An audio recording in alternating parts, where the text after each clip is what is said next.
ఏకీభవించడం జరిగింది.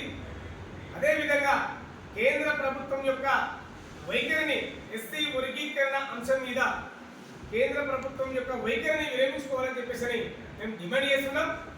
దాంతోపాటు మొన్న 16వ తారీఖు రోజు పత్రికలో వచ్చినటువంటి సమాచారం సుప్రీంకోర్టు గైడ్లైన్స్ ప్రకారంగా సుప్రీంకోర్టుకు విరుద్ధంగా రాజ్యాంగానికి విరుద్ధంగా కేంద్ర రాష్ట్ర ప్రభుత్వాలకు ఎలాంటి హక్కు లేదు, షెడ్యూల్ క్యాస్ట్ను విభజించే హక్కు ఎవరికి లేదని చెప్పేసి సుప్రీంకోర్టు ఏదైతే తీర్పు ఇచ్చిందో ఆ తీర్పును అన్ని రాజకీయ పార్టీలు గౌరవించాలని చెప్పేసి ఈ సందర్భంగా మేము కోరుతా ఉన్నాం.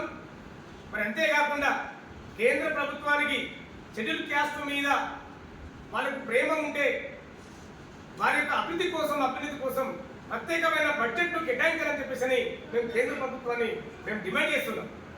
కానీ దళితుల మధ్యలో విభేదాలు తీసుకొచ్చేసి మరి ఓటు బ్యాంకు రాజకీయం చేస్తే మరి కబట్టాలని చెప్పేసి కూడా ఈ సందర్భంగా హెచ్చరిస్తున్నాం. ఎందుకంటే దళితుల అభివృద్ధి కోసం పాటుపడాలి కానీ దళితులను విచ్ఛిన్నం చేసి రాజకీయానికి దూరం చేసి ఆర్థిక రాజకీయ సామాజికంగా మరి విద్యా ఉద్యోగ ఉపాధి రంగాల్లో వెనుకబడతనానికి దారి తీస్తే కబడ్దారు అలాంటి వ్యక్తులకు అని చెప్పేసి కూడా ఈ సందర్భంగా మేము హెచ్చరిస్తున్నాం. మరి అంతేకాకుండా ఏదైతే కేంద్ర ప్రభుత్వము చేపడుతున్నటువంటి ప్రభుత్వ సంస్థలను ప్రైవేటీకరణ చేస్తున్నటువంటి పద్ధతి విధానాన్ని మేము తీవ్రంగా ఖండిస్తున్నాం. ప్రభుత్వ సంస్థలు ఉంటే పేద వర్గాలకు ఎస్సీ ఎస్టీ బీసీ వర్గాల వాళ్ళు చదువుకున్న వాళ్ళకు ఉద్యోగ అవకాశాలు వస్తాయి. కాబట్టి మరి ఏదైతే కేంద్ర ప్రభుత్వము మరి ప్రభుత్వ సంస్థలను ప్రైవేటీకరణ చేస్తుందో దాన్ని మేము తీవ్రంగా ఖండిస్తున్నాము. మరి కేంద్రం యొక్క వైఖరిని కూడా విరమించుకోవాలి. మరి ప్రైవేటీకరణ చేసినటువంటి మరి ప్రభుత్వ సంస్థలను యథాస్థితిలో ఉంచాలని చెప్పేసి కూడా మేము కేంద్ర ప్రభుత్వం డిమాండ్ చేస్తున్నాం. అంతేకాకుండా మరి దేశవ్యాప్తంగా ఎస్సీ ఎస్టీలపై జరుగుతున్న దాడులను తీవ్రంగా ఖండిస్తున్నాం. మరీ ముఖ్యంగా ఉద్యోగులపై జరుగుతున్నటువంటి వేధింపులను దాడులను తీవ్రంగా ఖండిస్తున్నాం. అలాంటి వారిపై చట్టపరమైన చర్యలు తీసుకొని వారికి శిక్ష పడేలా పూర్తిగా సర్వీస్ నుంచి రిమూవ్ చేసే విధంగా కేంద్ర ప్రభుత్వాలు స్పందించాలని చెప్పేసి కూడా ఈ సందర్భంగా మేము గుర్తు చేస్తా ఉన్నాం. అంతేకాకుండా ఏదైతే రైతుల కోసం నల్ల చట్టాలు ఇచ్చారో వాటిని రద్దు చేయాలని చెప్పేసి డిమాండ్ చేస్తున్నాం. ఏదైతే క్రిమినల్కు సంబంధించినటువంటి చట్టాలు నూతన నేర చట్టాలు 3 ఏవైతే ఉన్నాయో దాంట్లో కూడా పేద వర్గాలకు మరి అన్యాయం జరుగుతుందనే విషయం తెలిసింది. మరి వాటిని మేము తీవ్రంగా ఖండిస్తున్నాం. మరి వాటిని కూడా మీరు విరమించుకోవాలి, మరి తొలగించాలి. మరి పేద ప్రజల కోసం అభివృద్ధి కోసం పాటుపడాల్సిన కేంద్ర రాష్ట్ర ప్రభుత్వాలు ఒకసారి ఆలోచించాలి. ప్రజలకు కూడా ఎప్పుడు కూడా ఇబ్బందులు గురి చేసే విధంగా కేంద్ర రాష్ట్ర ప్రభుత్వాల ప్రవర్తన ఉండకూడదని చెప్పేసి కూడా ఈ సందర్భంగా నేను తెలియజేస్తా ఉన్నాను.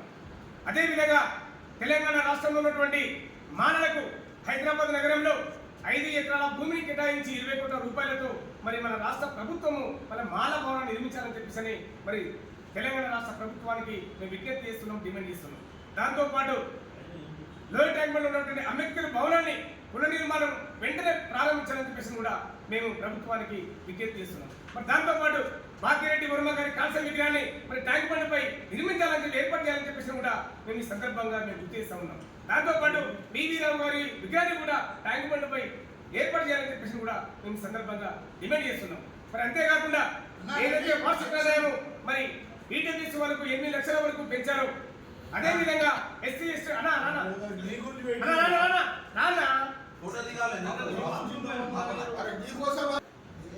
ఏదైతే ఈటీఎస్ వాళ్ళకు 8 లక్షల రూపాయల వార్షిక ఆదాయాన్ని మరి అడగకుండానే వాళ్ళకి ఏ విధంగా అయితే 8 లక్షల రూపాయలను మరి ఆర్థిక వార్షిక ఆదాయాన్ని పెంచిందో అదేవిధంగా ఎస్సీ ఎస్టీ వాళ్ళకు కూడా మరి వార్షిక ఆదాయాన్ని 10 లక్షల వరకు మరి పెంచాలని చెప్పేసి కేంద్ర ప్రభుత్వాలను మేము డిమాండ్ చేస్తున్నాం.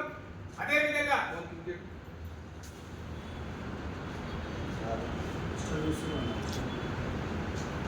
ఎస్సీ ఎస్టీ విద్యార్థులు ప్రైవేట్ స్కూళ్లలో 10వ తరగతిలో చదివే విద్యార్థులకు రాష్ట్ర ప్రభుత్వము ఫీజు రియంబర్స్మెంట్ కల్పించాలని చెప్పేసి కూడా ఈ సందర్భంగా మేము డిమాండ్ చేస్తున్నాం. స్కాలర్షిప్ ఏదైతే ఉందో అది ప్రస్తుతము ప్రతి విద్యార్థికి 20 లక్షల రూపాయలు ఇస్తుంది. ఆ 20 లక్షల రూపాయల నుండి 30 లక్షల వరకు పెంచాలి. ప్రతి సంవత్సరం 500 విద్యార్థులకు అవకాశం కల్పించాలని చెప్పేసి ఈ సందర్భంగా మేము గుర్తు చేస్తూ ఉన్నాం. అంతేకాకుండా ఎస్సీ రిజర్వేషన్లను జనాభా తమాషా ప్రకారంగా 15% నుండి 22% పెంచాలని చెప్పేసి మేము డిమాండ్ చేస్తున్నాము. బ్యాక్లాగ్ పోస్టులను వెంటనే మరి అవకాశం కల్పించాలి. మరి ఉద్యోగ అవకాశాలు కల్పించేసి బ్యాక్లాగ్ పోస్టులు వెంటనే భర్తీ చేయాలని చెప్పేసి కూడా ఈ సందర్భంగా మేము డిమాండ్ చేస్తున్నాం. అంతేకాకుండా ఎస్సీ ఎస్టీ అట్రాసిటీ కేసులు నిందితులకు 41 సిఆర్పిసి నోటీస్ ఇచ్చేసి మరి బాధితులకు ఎవరైతే మరి నష్టపోయారో వాళ్ళకు అన్యాయం జరుగుతుంది కాబట్టి 41 సిఆర్పిసి నోటీసును వెంటనే రద్దు చేయాలి.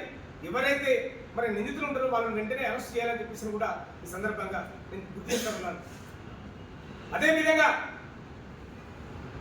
రాష్ట్రంలో ఉన్నటువంటి అంబేద్కర్ అభయస్థం పథకం ద్వారా 12 లక్షల రూపాయలు ఏదైతే రాష్ట్ర ప్రభుత్వం ఇస్తామన్నదో ఆ పథకాన్ని వెంటనే ప్రారంభించి ప్రజలకు తీసుకువెళ్ళి ప్రజలందరికీ కూడా మరి న్యాయం చేయాలి. ఎస్సీ వాళ్ళకు పేద ప్రజలకు మరి న్యాయం చేయాలని చెప్పేసి మేము రాష్ట్ర ప్రభుత్వాన్ని కోరుతా ఉన్నాం. మరి ఏదైతే ఎస్సీ కార్పొరేషన్ ఉందో ఎస్సీ కార్పొరేషన్ కు నిధులు కేటాయించి మరి అది కంటిన్యూ కొనసాగించాలని చెప్పేసి కూడా ఈ సందర్భంగా మేము గుర్తు చేస్తా ఉన్నాం. సప్లా నిధులు ఏవైతే ఉందో సప్లా నిధులను మరి పక్కదారి పట్టకుండా మరి ఆ సప్లా నిధులను సరైన పద్ధతిలో మరి ముందుకు తీసుకుపోయే బాధ్యత అభివృద్ధి పథకంలో నడిపే బాధ్యత రాష్ట్రం మీద ఉంది కాబట్టి ప్రభుత్వం మీద ఉంది కాబట్టి వాటిని కూడా సరైన పద్ధతిలో మరి ముందుకు నడిపేయాలని చెప్పేసి కూడా ఈ సందర్భంగా నేను గుర్తు చేస్తా ఉన్నాను. అంతేకాకుండా ఏదైతే ఇప్పుడు ఉన్నటువంటి ప్రభుత్వము మరి పేద వర్గాలకు మరి గతంలో 3 ఎకరాల భూమి ఇచ్చారు. మరి 3 ఎకరాల భూమిలో కానివ్వండి మరి అనేక పథకాలలో చాలా అన్యాయం జరిగింది, తీవ్ర అన్యాయం జరిగింది. మరి ఆ అన్యాయాన్ని సరిచేయడానికి మరి రాష్ట్ర ప్రభుత్వము చొరవ తీసుకోవాలని చెప్పేసి ఈ సందర్భంగా గుర్తు చేస్తామన్నా. ముఖ్యంగా ఎస్సీ ఎస్టీ ఉద్యోగులపై మరియు ముఖ్యంగా మాల ఉద్యోగులపై అనేక డిపార్ట్మెంట్లో ఉన్నటువంటి ఉద్యోగులపై అనేక దాడులు, దౌర్జన్యాలు, హత్యలు, వేధింపులకు గురి చేసినటువంటి వారిపై కఠినమైన చర్యలు తీసుకోవాలి. వారిని వెంటనే పూర్తిగా సర్వీస్ నుంచి రిమూవ్ చేయాలని చెప్పేసి మేము ప్రభుత్వానికి మేము విన్నవిస్తున్నాము, కోరుచున్నాము. అదేవిధంగా నిన్న కాక మొన్న అశ్వరావుపేటలో జరిగినటువంటి శ్రీనివాస్ గారు ఎస్ఐ శ్రీనివాస్ గారికి జరిగిన అన్యాయాన్ని తీవ్రంగా ఖండిస్తున్నాం. ఏదైతే సిఐ గారు వేధించిరో, ఇబ్బందులకు గురి చేసిరో, హత్య ప్రయత్నానికి చేసినటువంటి సిఐ గారు మరి హత్యకు సంబంధించిన సెక్షన్లను వారి మీద పెట్టి వెంటనే సిఐ మీద మిగతా 4 కానిస్టేబుల్ను వెంటనే సర్వీస్ నుంచి పూర్తిగా రిమూవ్ చేయాలని చెప్పేసి మేము ప్రభుత్వాన్ని కోరుతా ఉన్నాం. ఈ విషయంలో డీజీపీ గారికి ఒక రిప్రజెంటేషన్ కూడా ఇవ్వడం జరిగింది. దాని మీద మేము ప్రెస్ మీట్ పెట్టి మరి ప్రభుత్వానికి తెలిసే విధంగా మేము ప్రెస్ మీట్ పెట్టడం జరిగింది. మరి ఆ కుటుంబాన్ని ప్రభుత్వం ఆదుకోవాలి. వాళ్ళ భార్య కృష్ణవేణికి గ్రూప్ 1 క్యాడర్ స్థాయి ఉద్యోగాన్ని కల్పించాలి. వారి కుటుంబానికి 2 కోట్ల రూపాయలను మరి నష్టపరిహారం కింద ప్రభుత్వము వారికి ఇవ్వాలని చెప్పేసి ఇచ్చి ఆదుకోవాలని చెప్పేసి కూడా ఈ సందర్భంగా మేము డిమాండ్ చేస్తున్నాం. దాంతోపాటు వారికి హైదరాబాద్ నగరంలో 250 గజాల మరి ఇంటి స్థలాన్ని కూడా కేటాయించాలి. లేని పక్షంలో వారి యొక్క జిల్లాలో 5 ఎకరాల సాగు భూమిని కూడా కేటాయించాలని చెప్పేసి ఈ సందర్భంగా మేము విజ్ఞప్తి చేస్తున్నాం. దాంతోపాటు మరి ఏదైతే ఆ పిల్లల చదువులు శ్రీనివాస్ గారు చనిపోయిన తర్వాత మరి ఆ పిల్లల చదువులను మరి కార్పొరేట్ స్కూళ్లలో చదివే బాధ్యత కూడా మరి ప్రభుత్వం తీసుకోవాలి. ఏదైతే కేసు ఉందో ఎస్ఐ గారు చనిపోయినటువంటి కేసు ఉందో ఆ కేసును ఫాస్ట్ ట్రాక్ కోర్టుకు అప్పగించేసి మరి వారికి న్యాయం చేసే దిశగా కుటుంబాన్ని ఆదుకోవాలి ప్రభుత్వం అని చెప్పేసి ఈ సందర్భంగా మేము గుర్తు చేస్తా ఉన్నాం. ఇట్టి అంశాల మీద ఈరోజు చర్చించి మరి మానవులకు జరుగుతున్న అన్యాయాలపై బెదిరిస్తూ మరి మాకు న్యాయం చేసే దిశలో మా పోరాటం ఉంటుంది. మా తెలంగాణ రాష్ట్ర మాల సంఘాల చేసి ఆధ్వర్యంలో తెలంగాణ రాష్ట్రంలో 33 జిల్లాలో ఉన్నటువంటి మా యొక్క మాల సామాజిక వర్గానికి సంబంధించిన వారికి అందరికీ కూడా అండదండలుగా ఉండి అభివృద్ధి పథంలో నడిపించడానికి ముందుంటుందని చెప్పేసి ఈ సందర్భంగా మేము తెలియజేస్తూ మరి మీరందరూ కూడా ఏకీభవించి మనకు జరుగుతున్న అన్యాయాలపై, మనకు జరుగుతున్న నష్టాలపై, వేధింపులపై మన పోరాటం ఆగొద్దు, మరి పోరాడి సాధించుకుందామని చెప్పేసి మన హక్కులను కాలరాసే వాళ్ళకు తగిన గుణపాఠం చెప్పుదామని చెప్పేసి ఈ సందర్భంగా ఈ సమావేశంలో మేము గుర్తు చేస్తూ ఈ సందర్భంగా తెలియజేస్తున్నాము.